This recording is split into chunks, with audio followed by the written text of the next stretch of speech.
And we are live. Oh, we're Hello, rolling. everyone. Yes, we are. Hello. All right. Hi, everyone. Hello. Welcome to a new episode of Global Citizens. My name is Calvin, and I am the show's host, and I'm also its creator. So, do anticipate that today will be the most chaotic episode I will be having on my show. Hopefully it's not, but I think it will be the precedent of it. So this is actually there's a lot of firsts for the show. For one thing is this is the first time we actually have two guests on the show. I will be introducing them a bit later as I will need to introduce the second new feature, and this is something that I will like to call a Picard jar. Because a certain individual that is on this particular webcast would be banned from saying the word Picard or if I hear the word Devil's Three-Way. So with that, I will be the two guests for today is actually Daniel Nguyen and Cayetano. So both of them host a podcast called Third Culture Talks. Both of them are captains and co-captains of our TCK global group that is run by one of my past guests, Miss J Sidlet. So with that, I will pass the platform to them for them to introduce themselves. So, guys, take it away. All right. So- you first, Dan. Age before beauty, obviously. Yeah, obviously. So, my name's Daniel Nguyen, and my parents are Vietnamese. I was born in the U.S. This is the short version, by the way. I was born in the U.S. in Texas. I left when I was 4 years old, moved to Indonesia, grew up there, going to a British school, moved back to the U.S. for 2 years in Michigan, attended university there, but dropped out, moved to Switzerland, completed a degree there in hotel management, worked in Florida for 2 years as a hotel manager, then left, did a year of backpacking, then 6-7 years in mostly Zurich in Switzerland, and then now I'm back in Indonesia. Ooh, long story short. But Calvin, I have one question for you, if you don't mind. I saw your promotion, and you added some cultural trivia. One about Spain, and one about Switzerland, and you referenced a Swiss traditional game called what was it called? Hodesen. Yeah, you know what? Nobody plays that. That's the game that they add onto the citizenship test to like prove you know anything about Switzerland. But when you ask most Swiss people, they're like, "What the fuck is that?" So not even Swiss people play it. But anyway, sorry. That's it. That's enough for me. Yeah. So the website that actually told me about it, yeah, they're gonna pay for that. All right, Cayetano, your turn, man. All right. So, well, first off, I didn't know I had to put my full name, so I just put my nickname in there. But anyway, hi, I'm Cayetano. A little bit about me. I was born in Germany. My father is Spanish. My mother is Peruvian. I was born and lived in Germany until I was 6, and then I moved to Brazil for a couple of years, and then I moved to the United States, to Michigan, represent. And in 2015, I came back here for college, back to Germany. All right.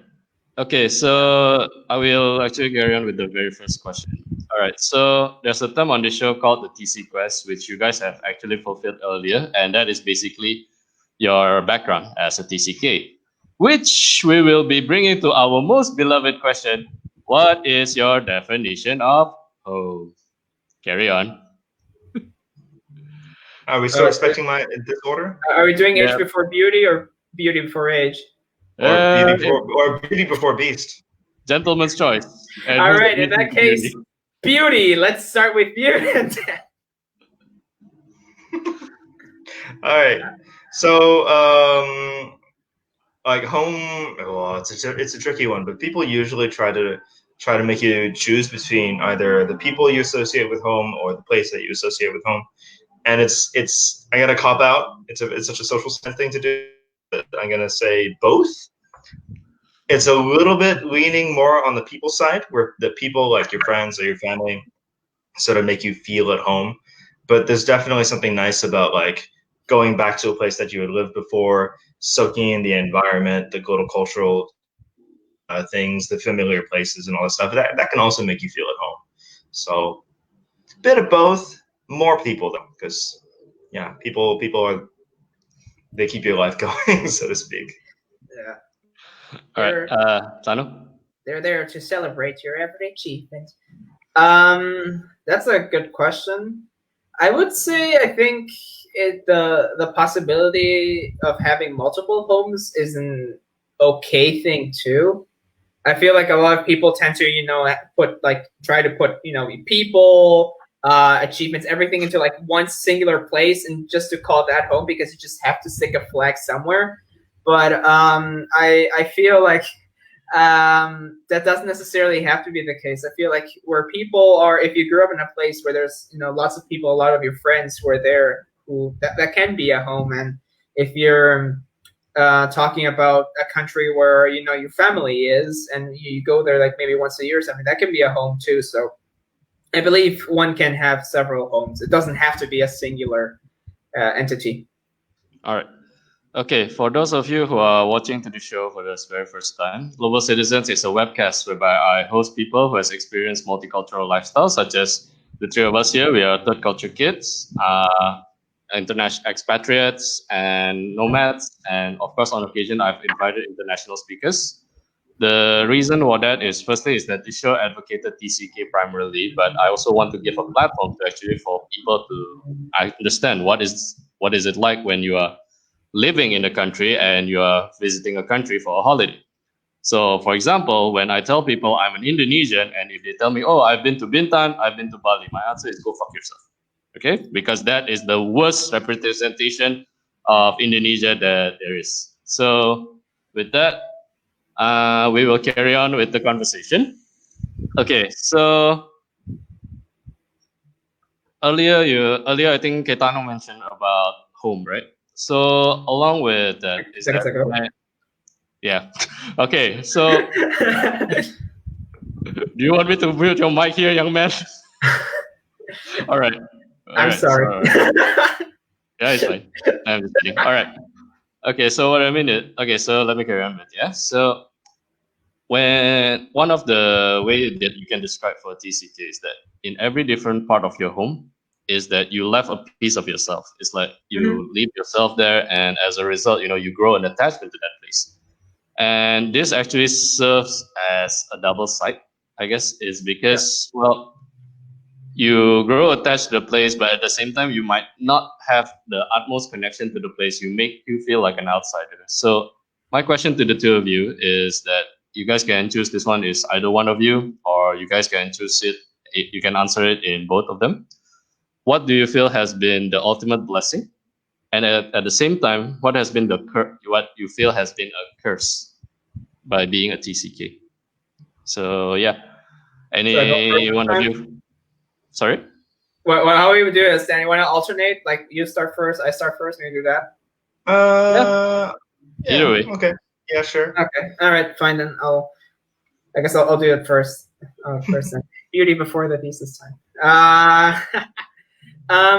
I feel like TCKs have this tendency. We make up our own Epcot centers. So we basically have like a giant little mental plaza, and we start saying like, "Oh, I like a piece from this one, like a piece from this one, like a piece from this one." And I guess in a way we also tend to romanticize some things, a lot of aspects as well, which is kind of like we know what Epcot is. Epcot isn't obviously a representation of Japan. It's a representation of the nice stereotype of Japan or something like that. Or just, Epcot still thinks that everyone in Scotland walks around with kilts and bagpipes because it's just a thing. It's just the image that's there. So I feel like we TCK tend to do that too a lot, especially, and we start picking bits and pieces.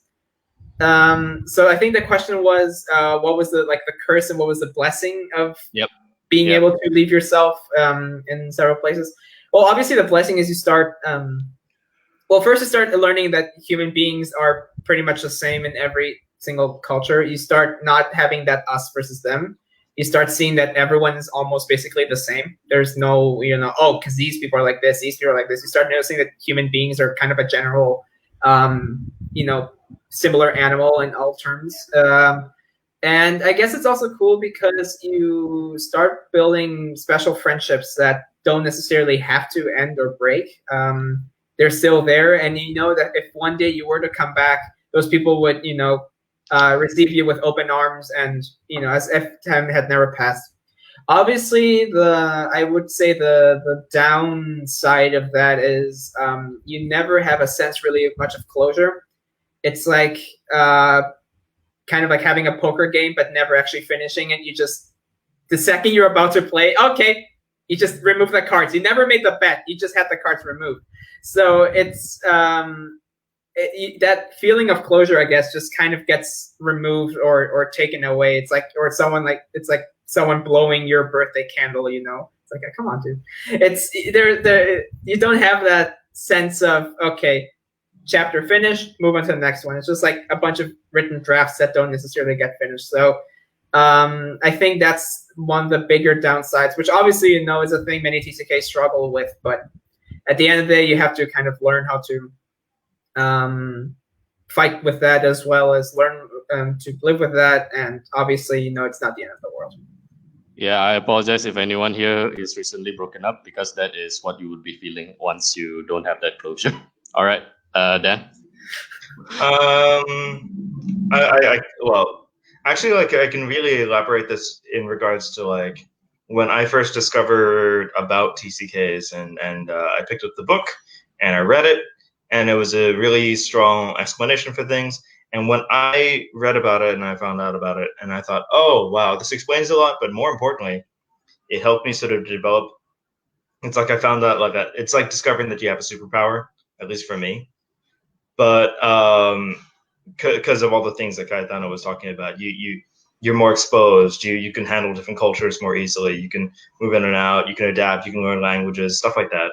But I passed the book to my sister, and she reacted pretty badly because she thought, oh, like, and this is her initial reaction, like way back, and she was dealing with a lot of stuff at the time. But her first instinct was to blame my parents and to say, hey, you guys robbed us of a more stable childhood and upbringing, and we could have not been this confused or had this big identity crises. So, we kind of had our own approaches to it. So, but those are the two things. Like you lose stability, but you kind of gain a lot of advantages. And for me, I personally see the positives.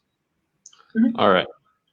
Yeah, I think I can agree to that. So when I found out when I was TCK, when I was 25, I think it was 2018 at that time.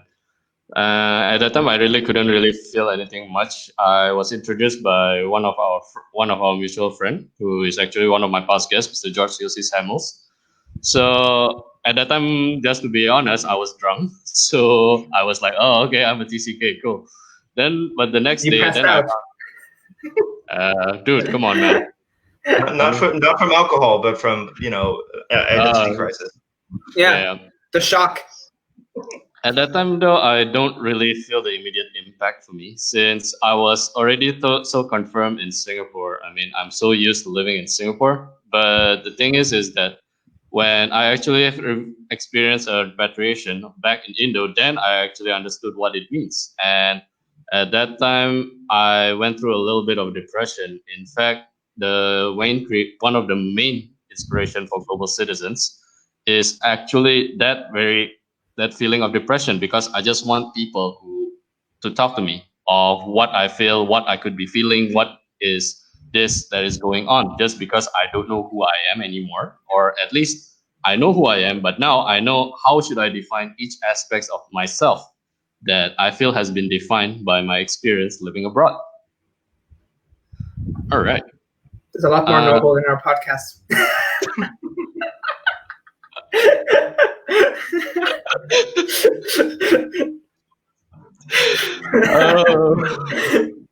Yeah. Well, everybody have their own motivation, I guess. I mean, Ours is getting Sherlock on the air.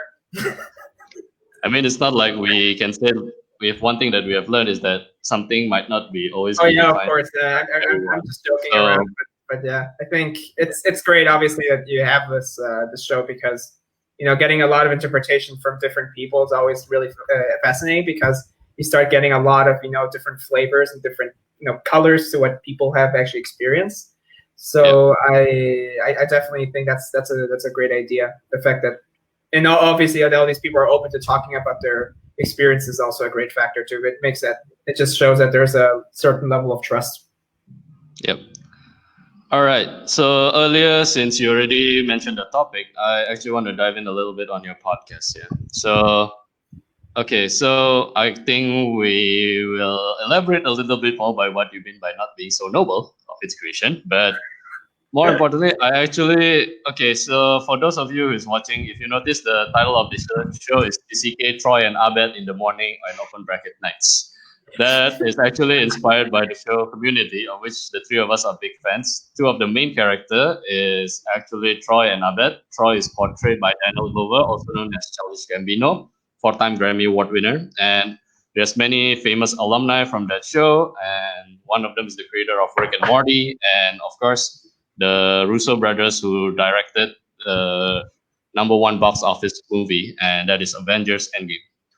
So, okay, the two of you have an incredibly vast age range, but the thing is that you guys are actually.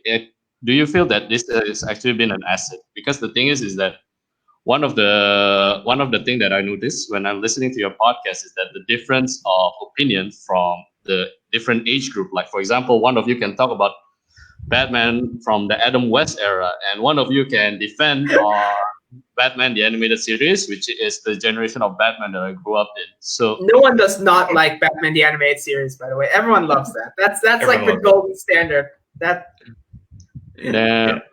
Yeah, but the thing is that even though everybody would love it, one of you will have one Batman as what is closest to your heart, right? I mean, I recently found out that there's a show from 2004 or something. It's called The Batman, which was actually. I've heard it's good. Yeah, you never watched it? That's really good. I grew up with it. Yeah. It was not on my radar. Yours. Yeah, that's yours. Do you think that actually this different age gap is actually positive, or has it been negative in any way? Because the thing is that our age gap. Yeah, Dan, you tell him. Here's the thing. Here's your daddy. Cayetano, he's a young fella, but he's got a bit of an old soul, because his tastes tend towards older. So he likes old jazz. He likes the 80s in particular for its sound and aesthetic. He likes, all this older stuff. So he's a young person in body and in mind, but his soul is what the stuff that he likes it tends towards older stuff. So it's not, we don't differ in opinions that much, except for here and there. So it's actually it's nice. It's nice to be able to talk about this stuff with somebody who's even if he's younger, he gets it.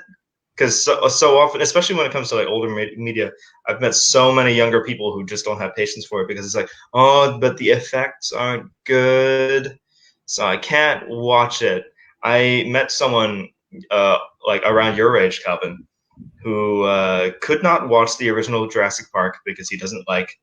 He found the effects weren't as good as let's say a modern Jurassic World movie. Which for me, I'm like, dude, it's about the story. It's not about the effects. Fuck's sake.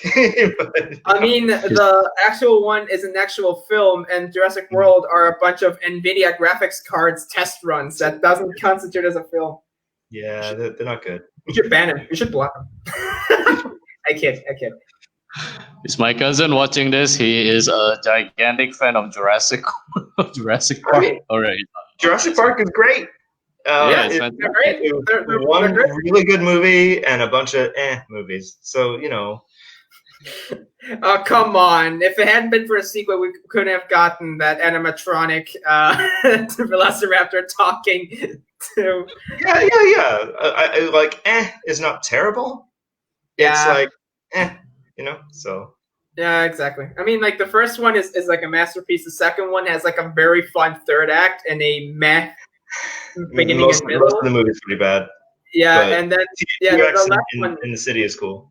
Yeah. The last act is amazing. It was like, oh, you know what? You've been bored to death. You're basically, rotting in the theater while watching it. Might as well just end it with, dinosaur But schlock.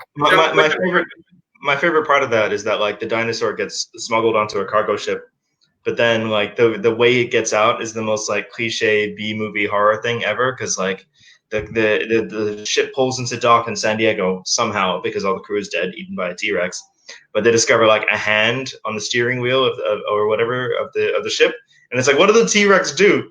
Did it sneak into the cockpit and like bite most of a human to leave a hand behind? And it's like, no, that's not how T-Rexes work. But then it's like, the movie's not interested in that anymore. It just wants to have No, fun. it's not. It just says fuck it. Yeah. I have a theory about that. Like those like grappling hooks that old people use like at supermarkets. Totally. I'm pretty sure it's a giant version of that. He just goes around like grabbing things with his like hook, with his giant like mechanical hook arms, and he leaves them, just for plot and character development. He doesn't need them. He doesn't need them. No. Okay. Sorry, Calvin. Okay. No worries. No, I mean, it's interesting when I mean the different dynamics is what is make it interesting, right? So okay, so I will actually have an umbrella question from that particular area. So a lot of us TCK would tend to have an issue, I guess, with our parents, not because we don't love our parents, but our parents grew up with a certain mindset, certain point of view, certain perspective. I mean, there are those who are fortunate enough who have TCK parents, but there are those who might have not experienced it. Maybe it's because their parents were fortunate enough to send them for an overseas studies at an incredibly young age, which is what happened to me.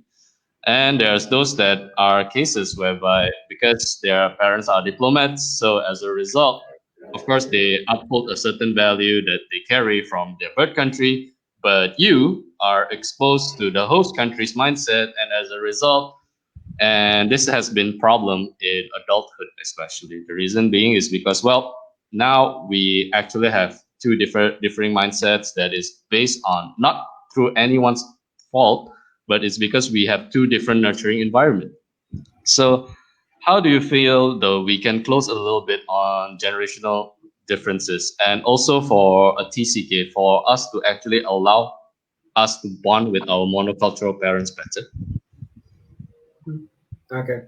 All right. You go first. I have a big one, so you go first. Okay, all right.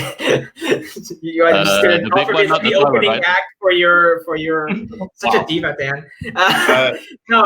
But yeah, actually, the interesting thing, my dad, even though he is Spanish, he was born in Germany too, because Franco was a thing. So my grandparents, didn't really want to be part of that, so they moved to Germany. And in Germany, after World War II, there was a very big immigration wave because they had to rebuild most of the country. So there were a lot of immigrants from Spain, from Turkey. Turkish especially has like a huge effect on German culture. So I guess even though I didn't have a TCK dad, my dad still has that sort of element to it because he knows what it's like being part of these two worlds, so to speak. My mom is born and raised in Peru, so I guess she has that more stronger sense of identity about that. So in that case, I do consider myself a bit fortunate to having had both, having in some way kind of relating to my dad in the sense of, not being sure where you belong to, but at the same time having my mom be more of an anchor. So that's when I had those sort of, issues like where am I from and stuff, where you need, that support, that anchor. That's when I would turn more to my mom because that's who she has that, more of a solid foundation in that sense. But obviously, when you start hopping from country to country, I think you start adapting, customs from those who have nothing to do with your family, and that can kind of clash a little bit too. But I don't know. Like I've always had a pretty good relationship with my family, so I never had necessarily that sort of issue too much. My parents have always, taught me dialogue, and we've always been very open when we talk. So if there's something I don't agree with or something they didn't agree with, we would just always just kind of talk about it. So I didn't necessarily have that clash, but I know some other TCKs have a definite stronger clash. But unfortunately, I can't really talk anything about it because I don't have like a like an exciting fight or anything because it wasn't really part of my world. So Dan, drop your B-52 of information on us. Now that the opening act is done.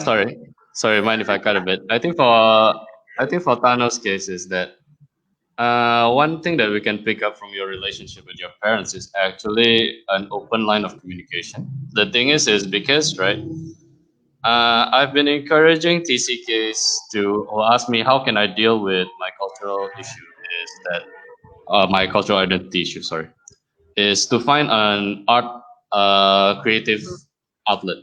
The reason being is that a lot of times I notice is that an issue that our parents who might not have experienced this lifestyle is because they just don't want to get what you are actually going through. They just see you as the kid that, well, they see you as their little kid, their little baby boy or baby girl that has always been there. And then they expected you to have grown in a certain mindset that they have grown up. However, the thing is that you have gone through a different experience and it is something that you need a testament to prove. And this is something that I think your parents have done well. I think they teach you dialogue, man. I mean, my parents don't even teach me Hokkien. I have to learn it on my own, and I learn it through vulgarities first before I actually can make proper sentences. So, I mean, I don't blame them, but because at that time was because in Indonesia, especially during that time, being openly Chinese is not a good idea, especially at Jakarta at that time. So, but I do feel that this kind of allowing us an open line of communication can be something that is very effective and something that makes you as a TCK understand that your parents are there for you. They may not get it, but they are there for you. I think, yeah. Sorry. Before letting Dan talk, just 1 second. Yeah, sorry, just a little. Wow. I'm standing my ground, Dan. I'm finally rebelling against you after all these weeks of mistreatment. But no, I was just gonna say, like what you talked about. I feel like that happened a lot with like Indian American and Asian American kids who grew up in the U.S. And I'm pretty sure Dan's story has a lot to do with that too. But I would see that too, especially because I think that it happens more, I guess, when you're second generation, maybe because you are a lot more influenced by that country and you basically grew up with at a paradigm that's completely different to your parents. If your parents, like in case with, like I said, with mine, they know kind of that the situation is unique, so they start heading it step by step. I'm pretty sure that's when you start achieving like better results because you're going at your own pace and saying, okay, this isn't a unique situation. There's no instruction manual for this, so I might as well start kind of testing the waters and going step by step. All right, now I'll shut up. Dan, sorry, you say you got a big one? Yeah. By the way, I'm occasionally muting myself just because here in Jakarta, guess what? Motorbikes are very, very loud. From where I am at least. But so here's the interesting thing. Like you said, this is like a common topic among like Asian Americans, where you feel like that generational difference, especially with immigrant families and recent immigrant families, where the parents arrived and then the kids grow up in the new environment. But the thing is that, like, for me, we're Asian Americans technically, yes. My sister and I were born in the States, but then we moved to Indonesia. And so we were Asian Americans growing up in Asia, which is a thing. And then we were going to a British school, so you like add your layers on there. And an international school for that matter. But the thing is that, like, chaos. Yeah, but the thing is that, like, it's a pretty, if you think about it, like, when I was younger, I was a little less patient with this, but as I've gotten older, I sympathize a lot more with them because if you just think about the kind of life that they grew up in, and And especially once you reach the age where they started to get married and have kids, and you're like, wow, was I ready at that age? Not really. And then add to the fact that like my parents, they were born in the 50s, and they grew up during the Vietnam Wars, both of them. So, uh, and then and then they left to the States. They lived in the U.S. from the mid 70s until the late 80s. So we moved to Indonesia in '89. So that was about 14-ish years, 15 years in the States. But then they moved to Indonesia 16 years, and it was, yes, back to Asia, but it was a different culture from what they were used to. And then now my parents are based in France, and it's one of those things where like under normal circumstances parenting is difficult, and most people are not prepared for it before they become parents. And if you add all these things to it, it just exacerbates things. So like, I mean, there's definitely still like room for improvement. There always is, but you always have to sort of bear in mind that like my parents had my sister when they were 27, 26, 27. So your age, Calvin. And then they had me when they were 30, 29, 30. And so like, and I'm not ready even now for kids personally. I don't feel it anyway. But like, Yeah, and don't to forget, imagine, a lot of us who are Asians would have been told by parents, "Oh my God, you're not married by the time you're 22 or 25," yeah. and then it's But like it's different. yeah. But then like at their age, it was much more normal, than it Yeah. is even now. So if we feel pressure now, imagine how it felt like 30, 40 years ago. So you have to, like, I feel like, yes, your parents will always have trouble understanding you, but you have to go part of the way as well and understand that like they were just figuring it out as they went. And especially if they had to move around and stuff like that, then and had to deal with these culture clashes themselves, like it's going to be difficult for them too. So you can't blame them for everything. Yep, I agree. Mhm. I agree. Okay, so pertaining to what you mentioned earlier regarding your opinions on both of Jurassic Park, yeah. So I actually have the second umbrella question I want to ask you guys. So a lot of media is always the most prevalent thing in our world. I mean, if not, well, during our quarantine time, there's no way. If not, then Netflix wouldn't have risen in stock so much. So the my question is this: a lot of time nowadays, especially, is that a lot of medias that was popular in the past is being rebooted and over and over and over again. However, one of the things that I noticed is that in each of the reboot, the quality lessen. They focus more on effects and as compared to morality or even good storytelling. The thing is that I think we grew up within we grew up within the same era at that time. So we noticed that a lot of early cartoons at that time, maybe from 90s to 2000s at least, is that even though the graphics might not be good, the storytelling is done well, like what you said then. And the thing is that there's a lot of life lesson that is actually being imparted well in that particular in those media entertainment. So with regards to this though, okay. So Early 2000s has entered the chat. It depends. But yeah, go on, sorry.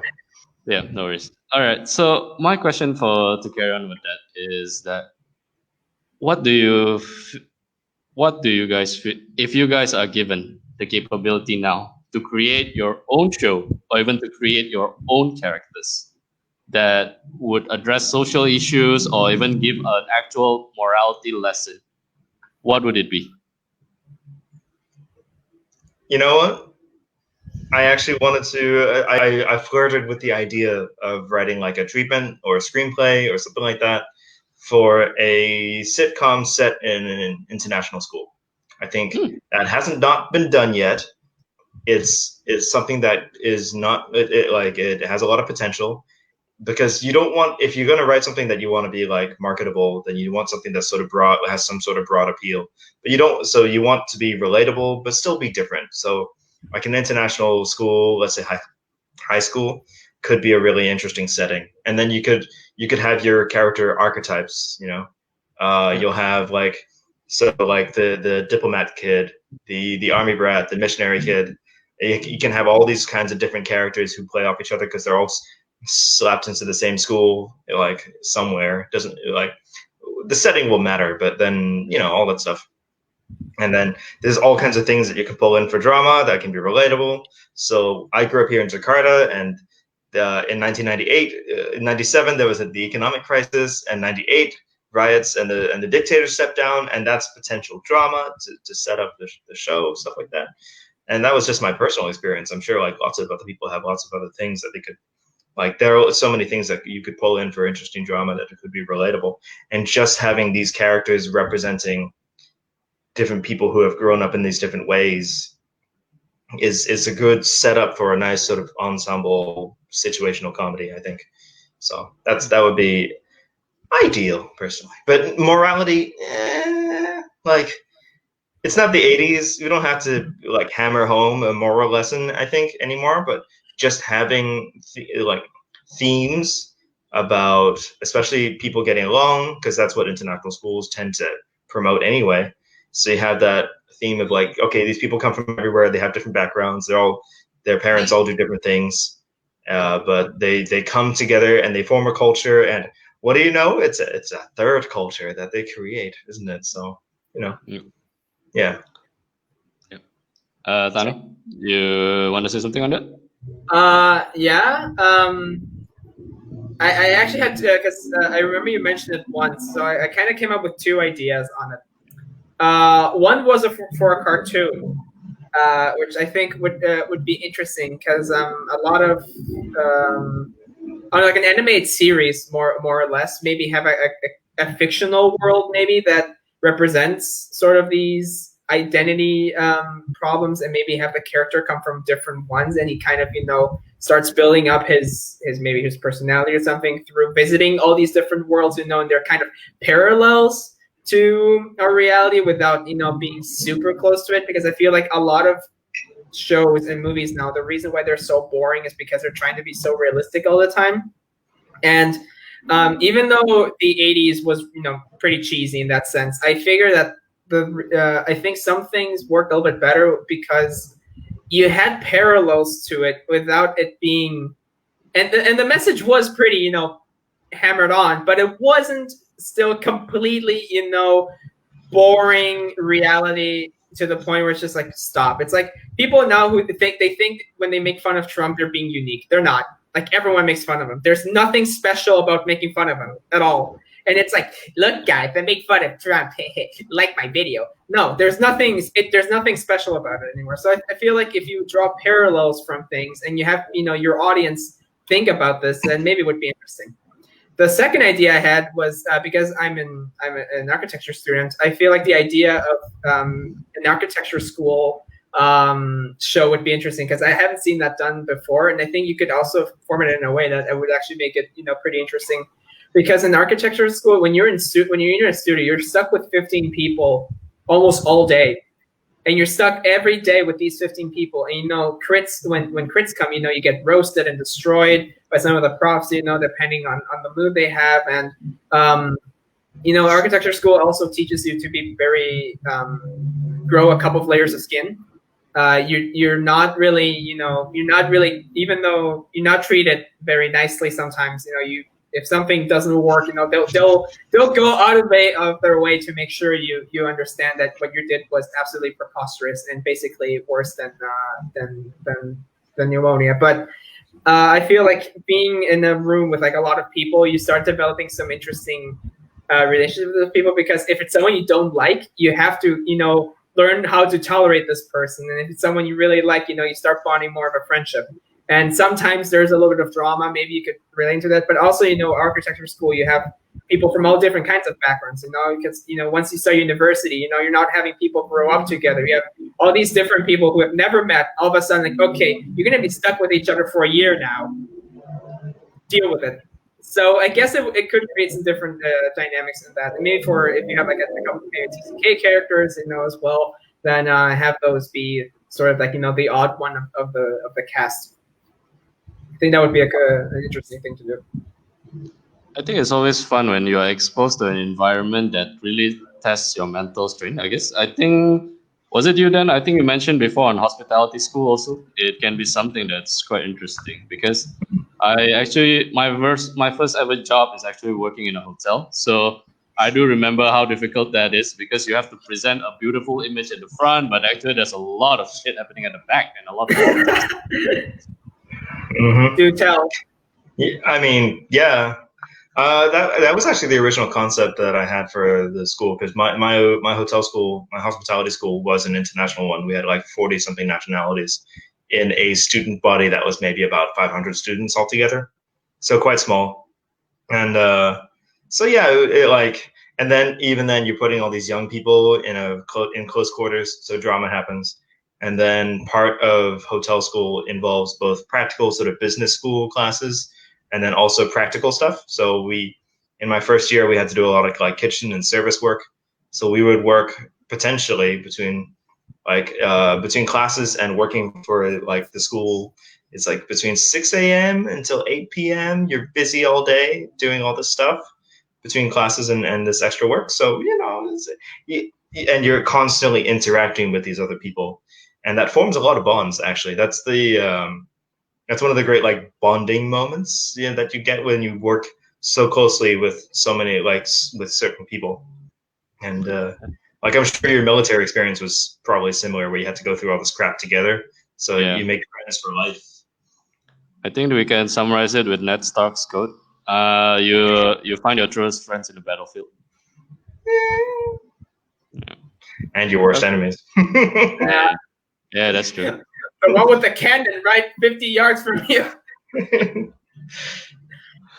Crap. All right.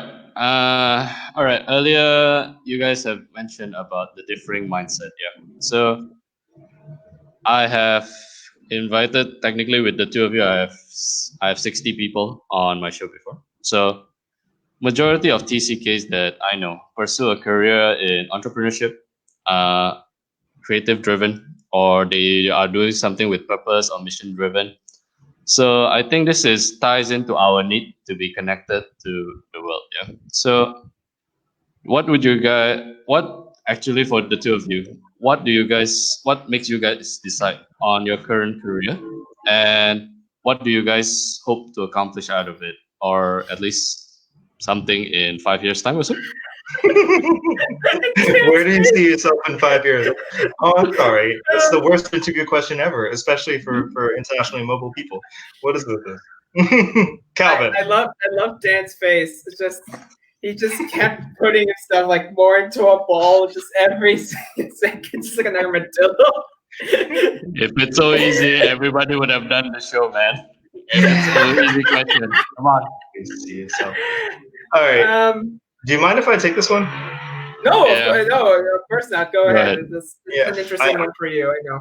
Because I feel like I should also point out, because I've met a lot of different kinds of TCKs, and this was something like, even from the beginning, I noticed that like, okay, we're not all the same. There's a lot of TCKs who are mission driven and sort of like, and that kind of thing. But I also know plenty of TCKs who just do a job, they manage to settle down and they just work, and that's fine. And their voices aren't represented because they're not looking for those connections online the way that some of us are. So it's quite different, So so I want to make sure to say that like, no, there's a lot of people who just don't look for this. That said, like I feel like careers kind of happen to other people, not me. And I ended up with a very, very weird career. But like I was saying earlier, actually, discovering that I was a TCK was a little bit like discovering that I had like as a weird superpower. And I ended up using that. Like I really leveraged that into my work. Like in a very practical sense, in hotels, it was like, okay, I got all these languages. I'm comfortable with cultures. I'm pretty adaptable. I can handle this.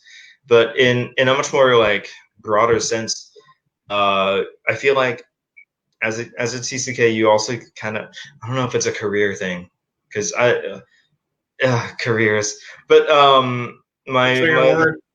yeah, the best job I ever had, or at least the one that I loved the most, was working as a freelance tour guide in Zurich. And Switzerland it's an interesting place, but the thing about it was that when there's a lot of normal tours that you can get. They cost more, but they're professionals. But then they will take you on a very standard thing. They're usually locals, and they'll show you the normal sites.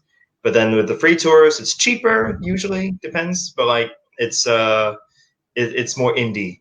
And what people look for when they want to get that kind of tour guide is someone who's going to be like show you the things that you don't expect.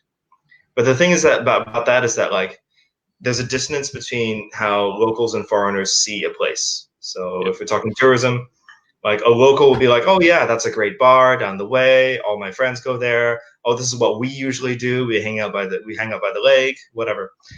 But they won't care about monuments or history because they'll walk by that every day. Tourists, they come to see the attractions, and they typically see more of these than the locals ever do. And they'll go on the guided tours, they'll read the material, and they'll be like, oh yeah, I want to go there, and stuff like that. So, but then as I think, and I noticed this with some of my other colleagues who were mostly great tour guides, but it was you still felt this a bit of a dissonance between like, well, I'm going to show you what I think you want, or what I know, but what you want is somewhere in the middle. So I think as TCKs, especially once you start to get acclimatized to a place and you feel more local, you get into that beautiful sweet spot where you will know you will still be a foreigner because you'll know what foreigners are interested in. You'll notice the things that locals don't, but you'll be local enough to also understand like, okay, this is a cool place. Don't go there; it's a tourist trap. Come here, do this stuff, or you'll understand the local culture to be able to explain it to foreigners, which I think is a big deal. Because I noticed this when I was in Malaysia before this as well, where I knew exactly where all the backpacker tourists were going, but they were experiencing very little actually Malaysian culture, and I would be the one to be like, no guys, let's go to the hawker center. I'm gonna introduce you to laksa. I'm gonna introduce you to this. Check out this is what Manglish sounds like. You don't know, you know these are things that they wouldn't actually be exposed to. So I enjoy that personally, and that's kind of the thing that I like to still do because I have been working as an English teacher here in Jakarta, and I still feel like I'm sort of bridging that just between the other international teachers, the local students that we have. I think that's it's a nice thing that we're able to do. Yeah. And that's me personally though. So I'm sure Kaya has a very different take. I do have a very different take. Which part of the question? What was it? It's like, how do you see yourself in 5 years, or what my actual career path is? A little bit of both. I mean, it's like you are now in a career whereby you guys are trying to feel connected to the world. Yeah, I mean, you are trying to use what your experiences are from living abroad. So, what do you hope to achieve out of it? In 5 years, I think it's quite a decent timing, I guess. I mean, you definitely want to accomplish something, right? I mean, being an architect is kind of like being a stripper. You just want to show the goods to everyone who comes in. So I feel like don't touch, right? Yeah, but no touch. You can watch, but not touch unless it's a tip. But I.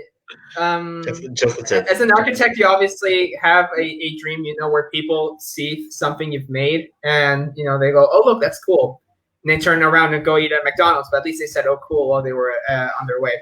But I guess I am very different from Dan in that sense, where I kind of had an idea of what I wanted to do. I've always liked drawing. I was always, into art and in some sense more, technological things. So I was like, okay, architecture is kind of, it's basically mixing both, it's an artistic science in a sense. So, or scientific artistry, however you want to look at it. But I guess I just had that more of a focus in that sense, but not everyone has to have that. So it's not like, making just me. I'm just kind of like that because I'm a bit more of a structured person, but I guess that's just one thing about me. Not everyone's the same. Obviously, some people find their dream career paths at the age of 14 or 15. Some of them find at the age of 70 or 60. It's all very, very subjective. Yeah, I mean, it's understandable. Okay, I'll let you guys settle that at the backstage on your own. All right, let's carry on. All right. I actually want to dive into a bit more sensitive subject. Yeah. So with Star Trek, how isn't it? I have your I Picard said card Star here. Trek. I didn't say the other word. I didn't say the other word. You can't censor me for just the umbrella term. I did not say the other thing. See, I have my ways around this. All right. Okay. So But I'm sir, glad you actually mentioned that. So since you mentioned Star Trek, Gene Roddenberry, when he first created it. was that the sensitive subject you want to talk about, or was this just No, me? wait. Let me. Okay. Let him finish. Let him finish. When Gene Roddenberry created Star Trek, one of his idea is diversity. For one thing, is that it introduced Hikaru Sulu, an Asian, into the Starfleet. So, sorry, Enterprise. Sorry about that. Okay. I know Dan is sensitive Same. about this. No, it's the same. Okay.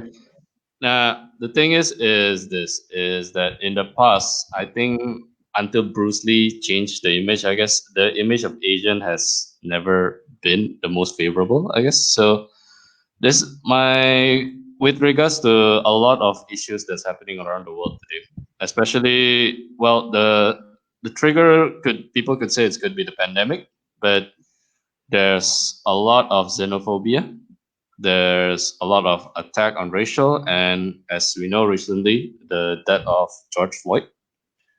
So I found out a lot of really interesting area in this. One of the area that I was most surprised is actually I found out that TCKs could be racist. That is something that I was really shocked to find out too.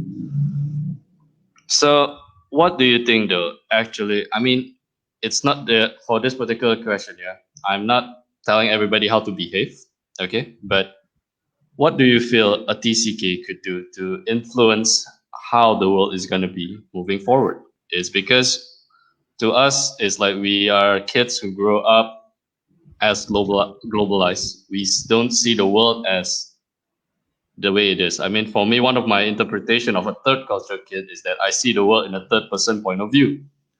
So, how do you guys think a TCK could influence how the global society is moving forward? Because one of the area that I think we are feeling the impact now is because every system has always been done for that particular situation, but now we are in a completely deep water. It's completely different. So we have to find a way to move forward to it.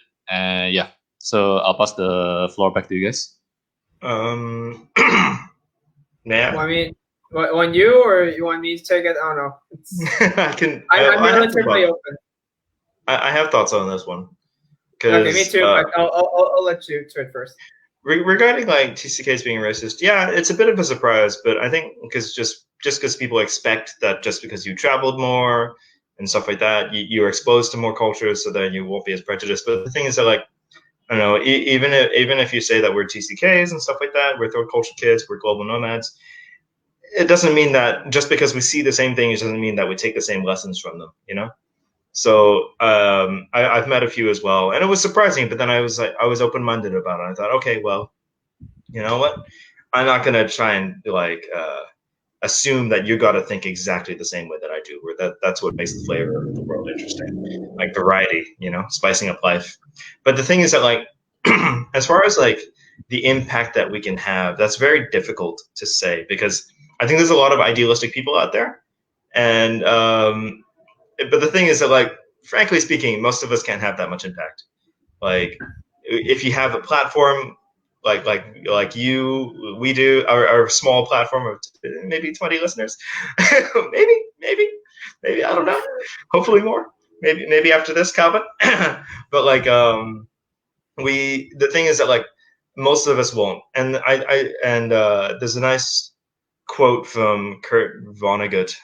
I don't remember the exact words, but basically he was saying that, like, all the artists in the United States during the Vietnam War were like focused like a laser on being anti-war. They were super against it, and all the artists were producing stuff and making stuff, and it had all the power of a custard pie falling from 10 feet from a ladder. It did nothing to affect policy. It did nothing to do it. So, like, the way, like, talking about things, yes, it helps. Expressing your opinion about things, yes, it helps. does it come out to actual change? It's hard to say, because people talk about social change like it's something that you can just convince people around to, which is not. Speaking as somebody who has studied political science and economics, it's really hard to change people's behavior. So if you can't do it with products and money, you can definitely not do it just by talking. That said, there are the little things that all of us can do. Like if you are in a position to march, to engage politically, to actually do stuff like in a political way. Politics is where actually stuff happens. The other thing is that like just in your personal life, you can do those little things.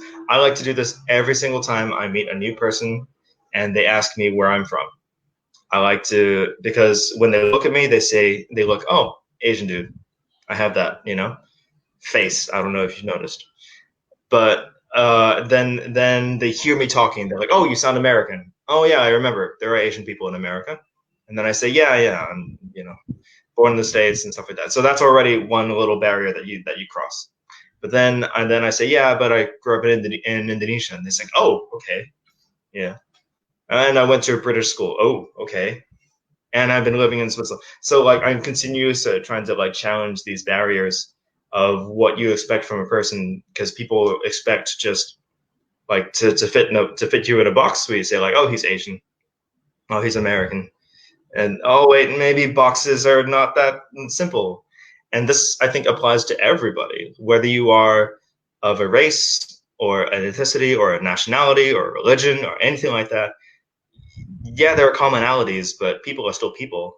Like we use boxes, we use categories to sort of make it easier to talk about large groups of people, but you shouldn't assume that it's a monolith. You should just, and people sometimes forget that. So I like to try and remind them like, hey, I definitely don't fit in an easy box, and neither do you, even if you think you do.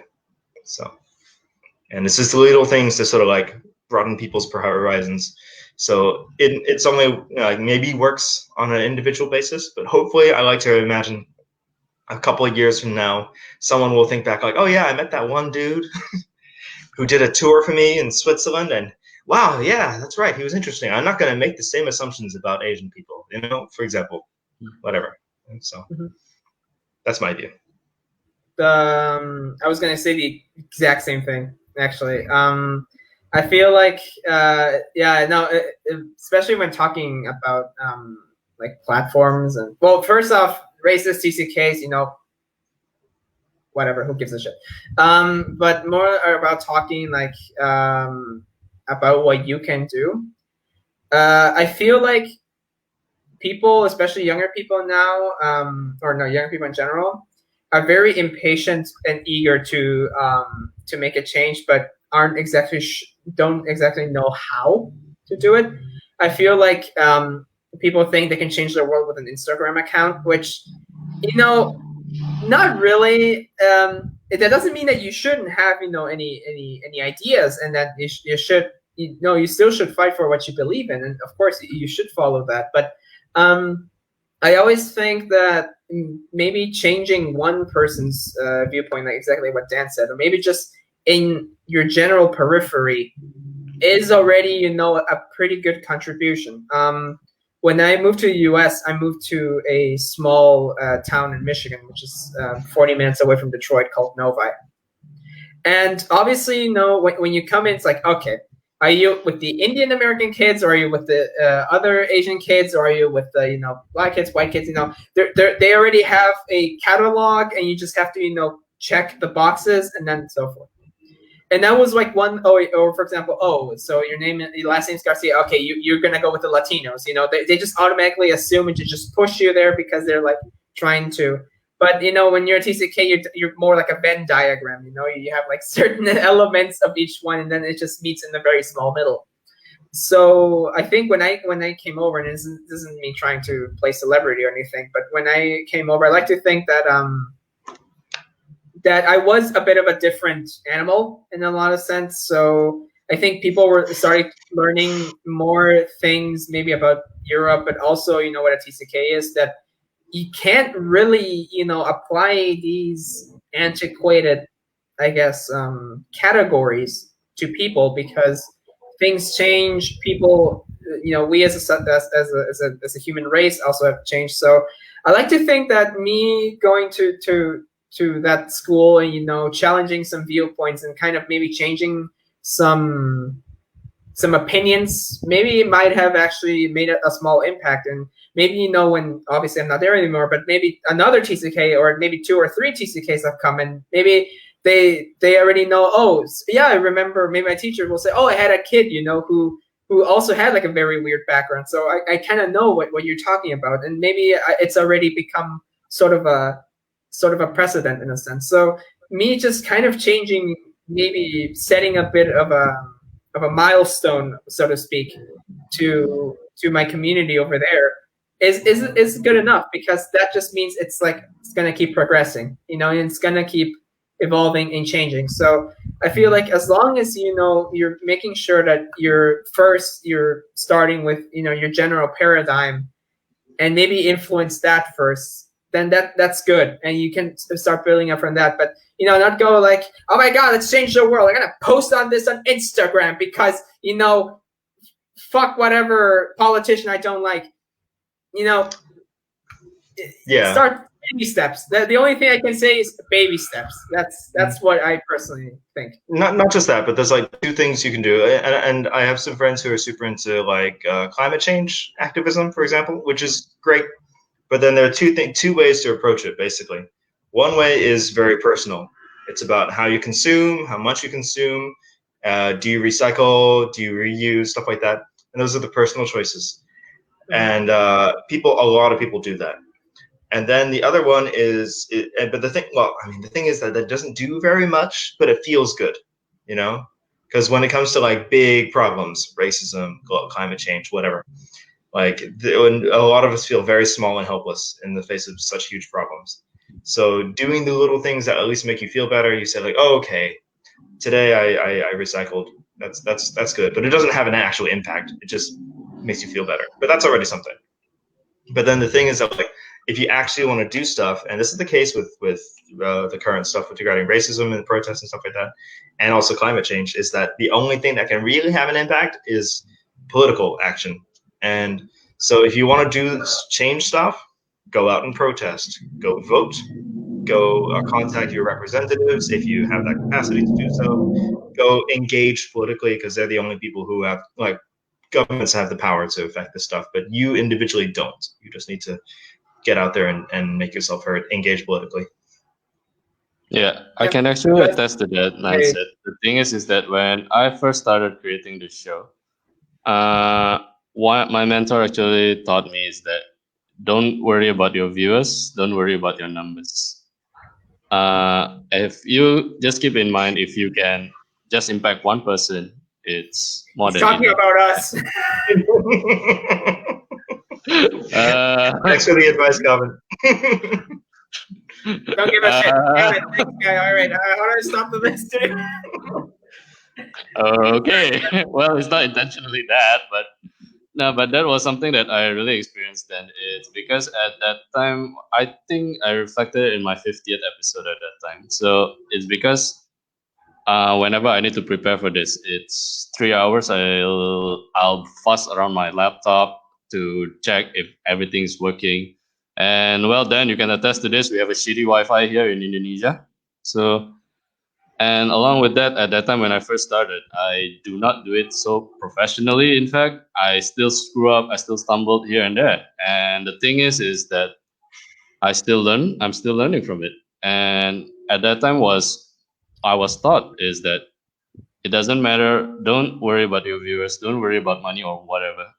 You worry about whether you really do impact people. And the more impact you get, well, the more value you will get back in return.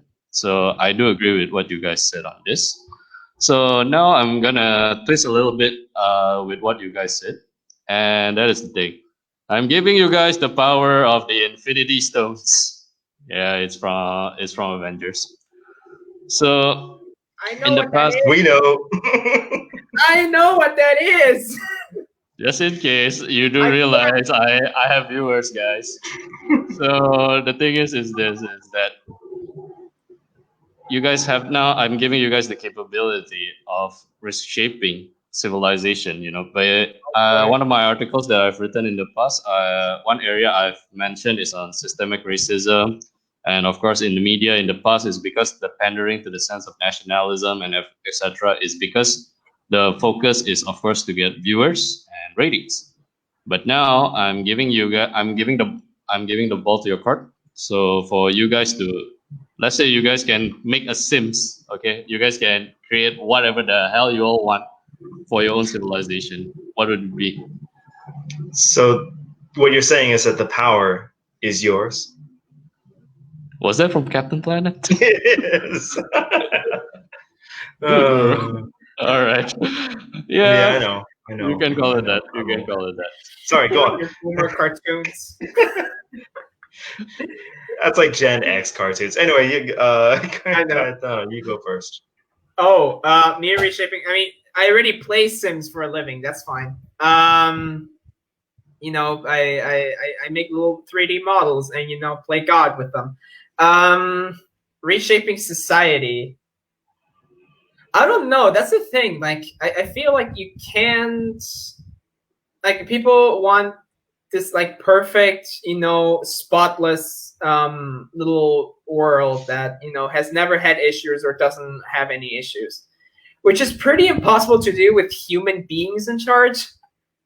I feel like as long as we are the ones who are in charge of said community or society or civilization, whatever, there's bound to be fuck ups. And I think we as a species also are very learn by doing. After almost destroying ourselves after 2 world wars, we're like, you know what? Maybe not the best idea. So even though things are pretty dark right now and obviously pretty bad, like, especially, in the United States with Black Lives Matter and so on and so forth, I feel like, that's like the first breakthrough through starting to achieve different changes. And, and I feel like the fight, a fight that, you've basically achieved through your own struggle, you appreciate more than something that, was just handed to you. So just automatically just boop, having like a perfect little utopia where nothing happens and everything is, I feel like it's kind of undeserved. There has to be a certain, momentum that starts advancing to. So Kaya, basically what you're saying is that Calvin's question is bullshit. I'm not saying Calvin's question is bullshit. I'm just saying spent the last 5 minutes talking about that, huh? I'm not saying. Answer the question, man. What would you change? I mean, what would I? Oh, he said. No, he said. How would you create your own society? He didn't say what would you change. Yeah. Why are you correcting me? You always do this to me. You always bossing me around. You know what? I want a divorce. I quit. You gotta respect your elders, man. Yeah, I respect your grandpa Dan with his walking stick hitting me on the forehead. Take note, global citizen does not condone physical violence. We do not. Whatever happened, it's happening on the other side. So, no. Unless they're like youngsters skateboarding on the sidewalk, No, yeah. What would I change? You want time to think about it while I talk? No, I think I got it. Okay. I guess what I would change is people stop being stupid, and by that I don't just mean just being generally dumb. By dumb I mean like in the age of information, I feel like stupidity is almost a choice. So I feel like as what I would change is a general educational maybe reform to the point where people are taught to have more are taught to actually start analyzing in common sense, not just feeding them things and just vomiting it out later on like our school systems tend to do. I feel like if you start teaching people in order to think for themselves and actually critically analyze things, I feel like that's your general motion into maybe a better society. That's I would say. Okay. That and more barbecue sauce, obviously. Okay. Make people less stupid and more barbecue sauce. Okay. Yeah. I get it. All right. So. All right, Dan. Before you nuke the world. I enjoy I'm post-apocalyptic really kind of situation. worried whether Carolina is really laughing or she's taking this seriously. Yeah, Carolina also wants to nuke the world. Apparently, that's the impact we've given her. Yeah, it's a deep impact. Maybe you should stop worrying and learn to love the bomb. Yes, this is a council of war. Stop fighting. Anyway, so the thing is that like having lived in both, my three main countries that I've lived in are Indonesia, the U.S., and Switzerland. And in Switzerland, there are super rich people, and of course, but they're a little bit hidden from normal society. So even though there's still wealth inequality, it's not so bad as in other places. Like when you were like, there's no official minimum wage, but like if you worked at the grocery store in Zurich, for example, you would earn 4,000 francs per month, which is or around that, and which is about $4,000 per month, which is it's a lot of money. And Switzerland's a more expensive place to live in, but it's not bad. But so relatively speaking, you don't have as many struggling people, as you do.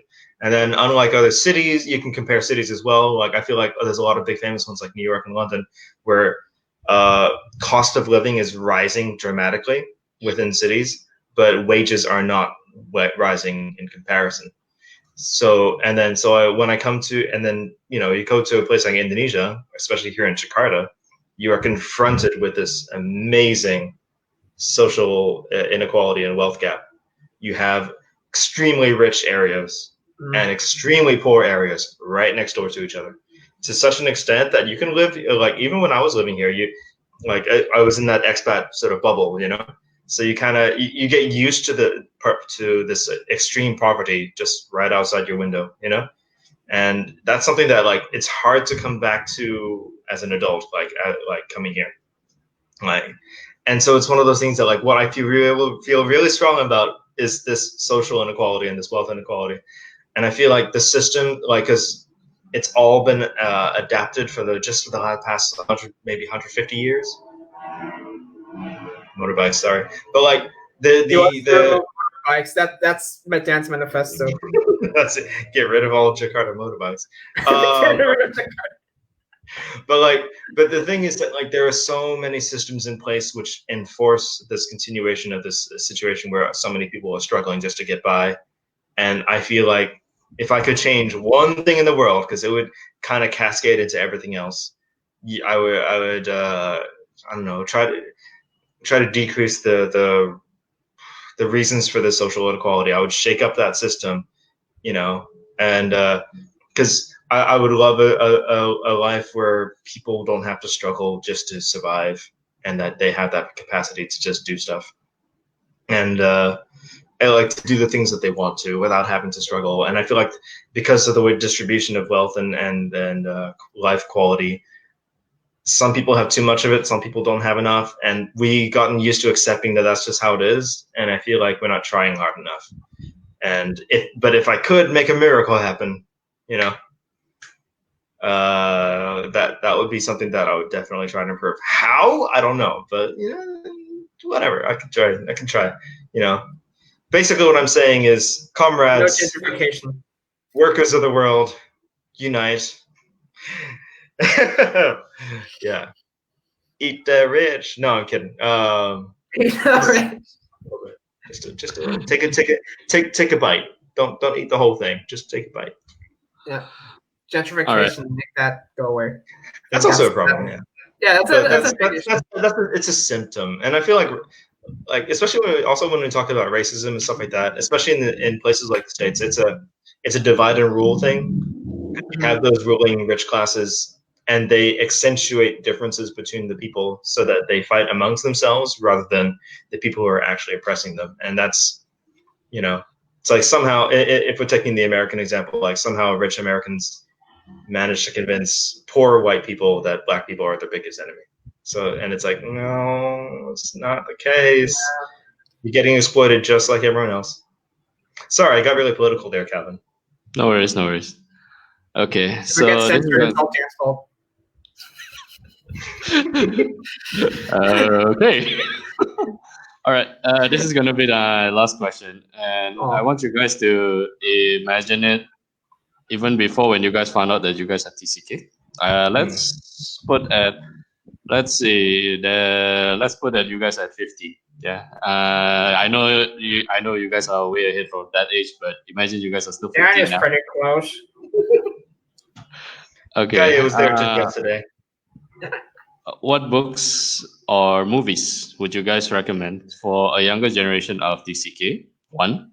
And two, if you guys have known about these resources earlier at that age, at the age of 15, what would you guys have differently in your life now? I think Dan has a lot on that. Both blank. When it comes to media, that's tricky because 15-year-olds are so difficult to please. Speaking as a long-time former 15-year-old, it's so hard to please. So it's hard to know what they want. I mean, there's always the Third Culture Kids book, Paul and Rican. You know, hopefully, hopefully at 15 you get it. Yeah, you know. I don't know. Like, I don't know if you get it at 15, like right then and there. Like, I'm pretty sure that I mean, I read the book when I was like 19. I think that if I would have gotten it at 15, I wouldn't have really understood as much as when I was 19. I feel like if you're at that book, you should read like when you head to your own country and you start getting that extreme like repatriation, repatriation issue and like reverse culture shock. Exactly. That's the exact moment when that book becomes a rite of passage. I wouldn't read it earlier because at that point you're not really in the mindset because you know like nothing happens, so you don't necessarily have that. You know, you don't have that spark yet.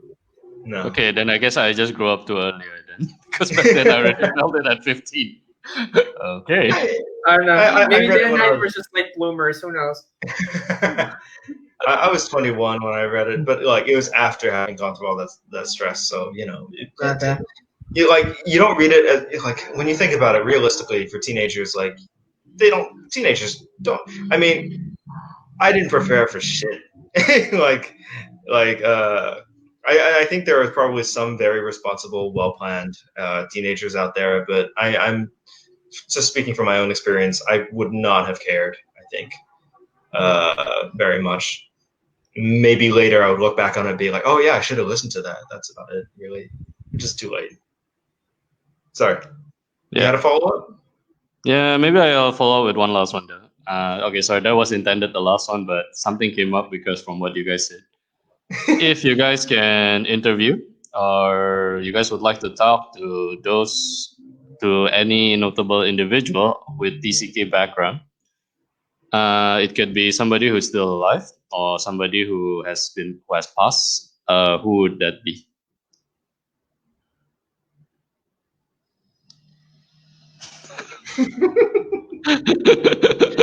Is Cayetano frozen? I don't know. Okay. Oh, he does look like he's frozen. He looks like he's frozen. In thought. No, I'm kidding. Okay, that's tricky though. The thing is that like sometimes I see this around where people kind of get. Okay, should I just keep talking? Is that okay? Yeah, go ahead. Yeah, right. I'll try to bring you back. Okay, sorry guys. Then we'll continue this. Yeah, then go ahead. He's still alive somewhere. No, like I see it a lot sometimes where people like to celebrate like famous TCKs out there or people who have had that sort of multinational background like when they were growing up. And for me, I kind of like, sure, they're prominent examples, but I don't idolize them, you know? But there's, I have to look this up. But then there are some people that are fascinating to read about. Not necessarily as examples or as people you could interview necessarily, but there's some very impressive people that you come across. Welcome back, Cachay. Wait, I was about to ask, did my internet gave out or whose? I think it was mine was. Okay. Yeah, all right. Not the Indonesian internet. Yeah, Indonesian Wi-Fi doesn't screw up. Honestly, no, I'm telling you, a fucking rock has better internet than Germany. Like that is undisputed. I've had better. No, honestly, I've had much better internet in the little rural village in Sevilla than I've had in Germany. There's a lot of like connection. Like we even have dead zones. Like between my car and my house, it's just dead. It's like if I walk out, I have Wi-Fi. If I keep going, it's dead. If I get back into the car, it's back online. Aren't you guys like one of the world leader when it comes to engineering? Not necessarily Wi-Fi. No. Internet is actually, if you look up articles, you'll see that Germany is actually pretty low in terms of internet stability and infrastructure. Because old antiquated building codes from the 40s are more important than internet. Fair enough. So right, so here's the thing. But there are sometimes fascinating historical figures that who had such interesting backgrounds in this regard. And so people want to talk about Obama or whoever. I'm like, sure, fine, but he's still around.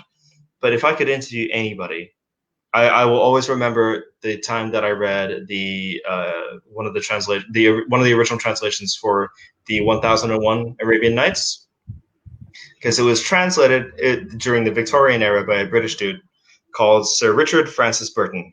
Very much worth looking up. Just from the top of his Wikipedia page, he was a British explorer, geographer, translator, writer, soldier, orientalist, cartographer, ethnologist, spy, linguist, poet, fencer, and diplomat. He was famed for his travels and explorations in Asia, Africa, and the Americas, as well as his extraordinary knowledge of languages and cultures. According to one count, he spoke 29 European, Asian, and African languages. And to add to this, because I read the book, and then I read the appendices, which were even more. Because basically, this guy, he was a polymath for like cultures. The British Raj, the army stationed in Raj, he was one of the first people to translate the Kama Sutra because he was particularly interested in sexuality.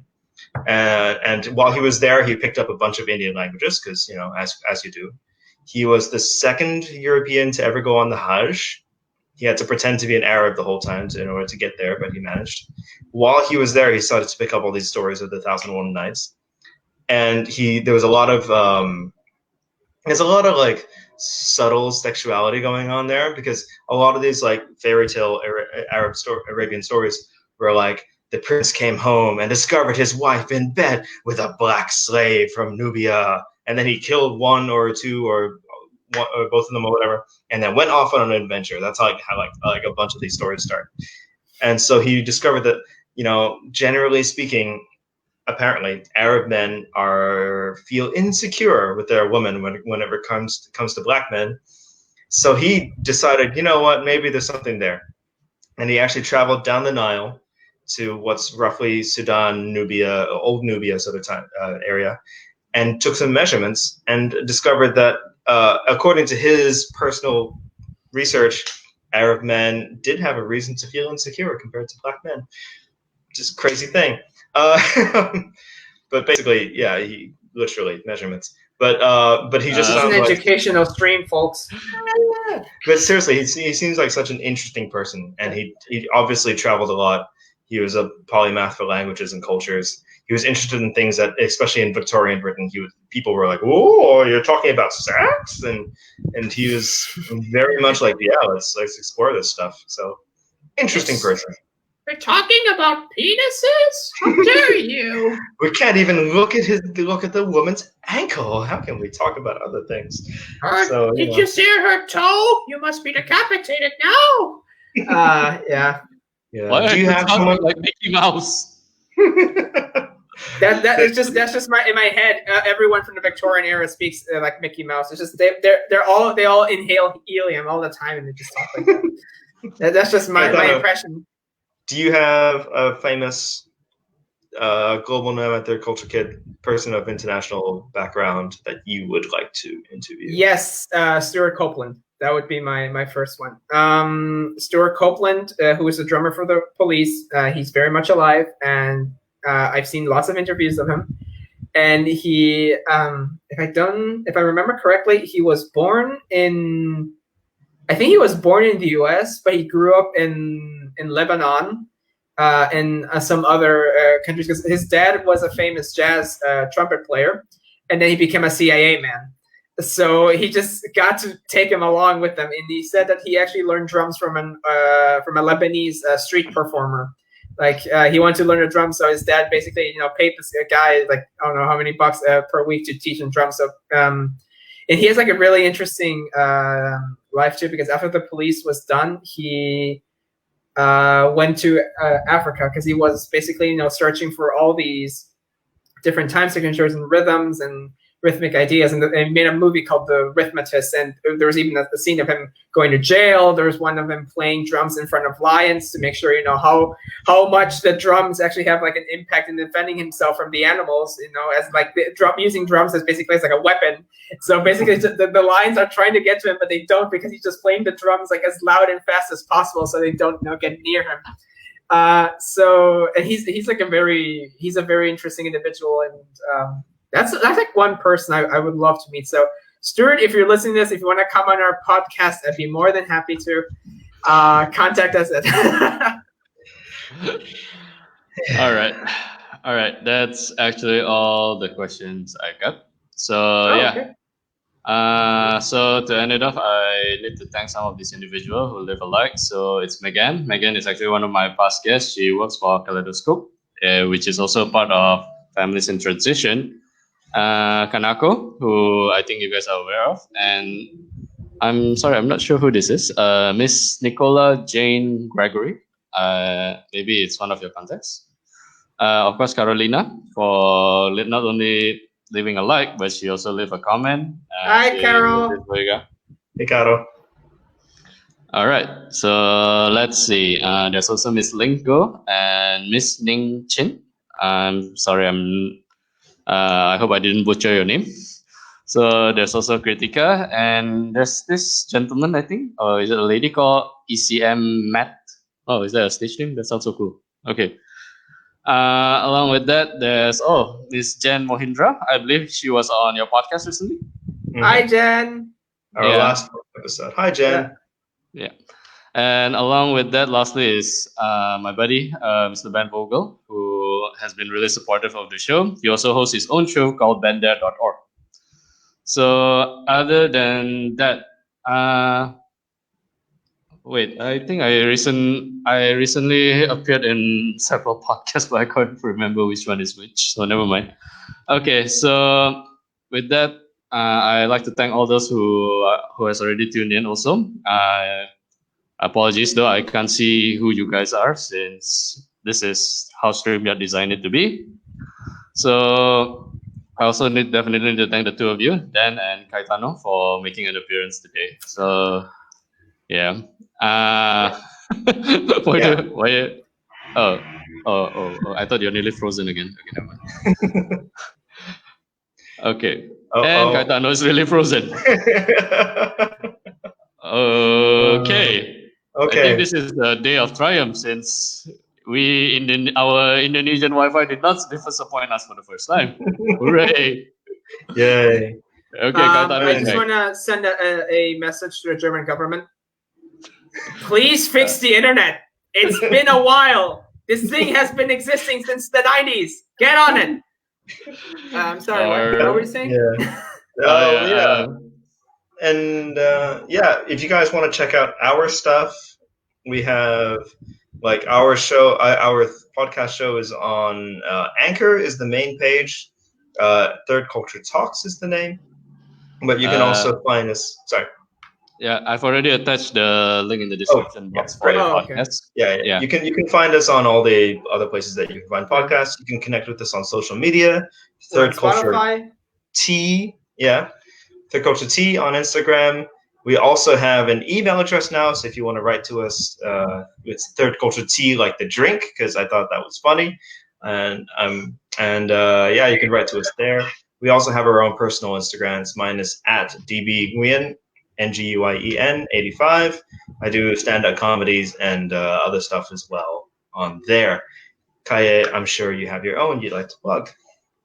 My own social media, whatever. I mean, if you'd like to. If you guys want to follow me and my occasional architecture posts / random music stories that no one looks at or listens to, then Kaye_art is my Instagram. But like Dan said, we're also, if you rather listen to your podcast on Spotify, we're on that too. We tend to usually. I believe you also have a startup, right? Which is the alpaca fashion Kenido art. Yes. Right? Yeah. I was. Yeah, exactly. I was just about to. Patience. I have a ton of projects, so I mean, like, I'm a multitasker. Yes, but as a matter of fact, I do have a fashion startup. It's called Kenido Fashion. You can follow us on Instagram at Kenido Fashion. That's KENIDO.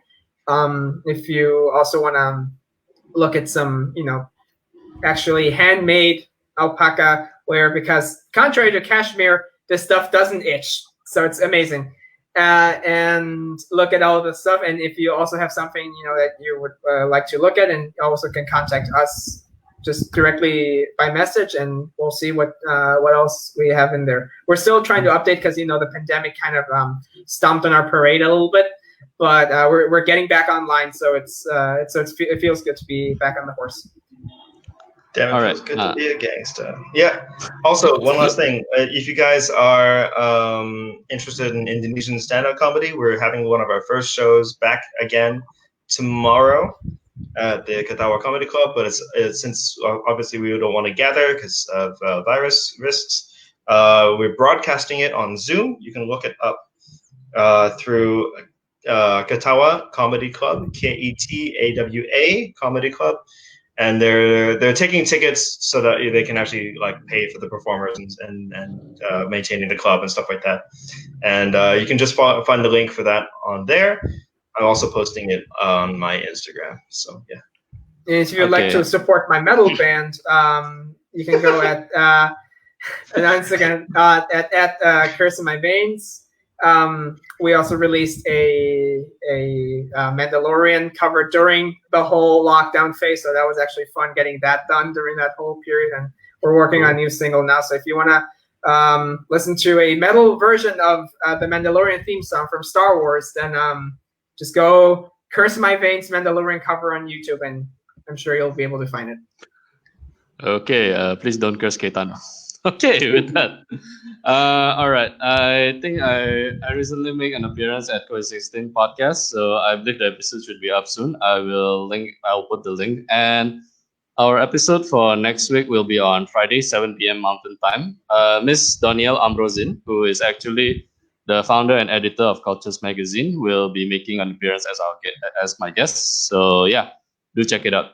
And with that, I need to thank the guys of Third Cultural Talk for making an appearance. Do check out their podcast. And with that, that's the end of episode 58 of Global Citizens. And do stay safe, guys. Take care of yourself. And bye-bye. Well, first off, we want to also thank you for having us there. Dan was telling me earlier how happy he was to finally be able to do a show in his underwear for the first time. So it was great. As far as you know.